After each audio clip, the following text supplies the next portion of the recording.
Welcome to the Sauce and Gravy channel, Johnny Mac here. It's Saturday, so let me walk you through how to make a homemade sauce. For this week's recipe, I'm going to show you how to make a Gorgonzola sauce. It goes great with steak, put it over pasta, dip your bread in it, drizzle it over fries, or have it with gnocchi. Round up a saucepan. I'm using one that's large enough to add the gnocchi, and turn the burner up to medium heat. Next, you'll add 3 tablespoons or 42 grams of unsalted butter. When the butter is melted, you can add 3/4 of a cup or 188 milliliters of milk.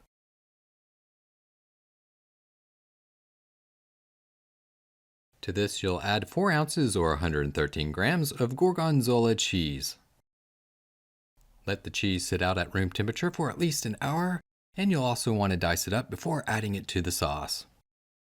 At this point in the sauce making process, your burner, it should be over low to medium heat. Frequently stir, but use the back of a spoon or spatula to smash the Gorgonzola cheese to help incorporate it into the sauce. Keep stirring the sauce, and after a few minutes, the sauce will become noticeably thicker.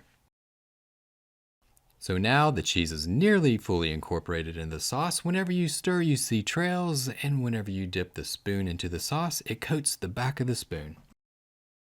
At this point in the process, if you're going to add anything to the sauce, like pasta or gnocchi, you can put the sauce to the side, or you can keep it on a burner on very low heat.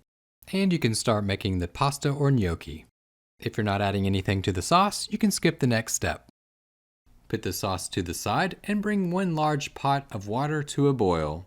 Add a dash of salt and then throw in 1 pound or 454 grams of gnocchi. It should take approximately 3 to 4 minutes for the gnocchi to cook.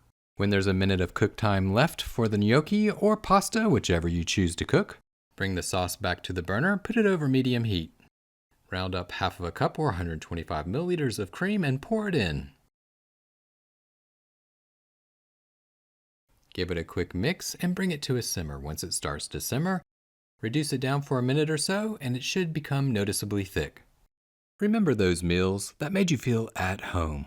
Well, they're back with the Sauce and Gravy channel's second cookbook, Comfort Foods Made Simply. Filled with scratch-made classics you'll be proud to serve. Creamy sauces, slow simmered flavor. No cans, no shortcuts, just real cooking.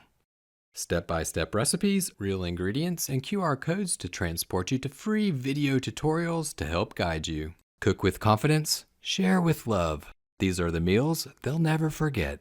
See the link in the video's comment and description section to order now.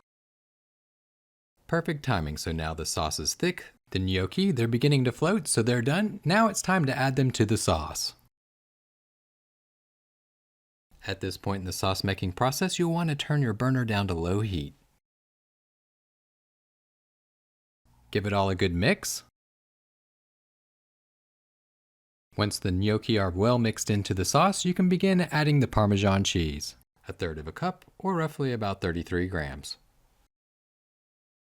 Give it all a good 360 to incorporate that cheese into the sauce. And check it out, you have a rich, thick, cheesy Gorgonzola sauce. Quickly taste the sauce and see if you need to adjust the seasoning. You can always add some salt if necessary. If you're one of those that likes things spicy, I would suggest adding some red pepper flakes. I'm not going to do it in this case, but it is delicious. Add some greenery by garnishing with some flat leaf parsley. That's all there is to it. That's how you make a Gorgonzola sauce with the addition of gnocchi. Only thing left to do, dive in and enjoy. Thank you so much for watching the Sauce and Gravy channel. If you found this recipe helpful, be sure to hit that like button. And you know what? If you found it helpful, share it with your friends. They might find it useful too. Thanks again for watching, and until next Saturday, remember it's just you, me, and the sauces. Keep whisking, y'all.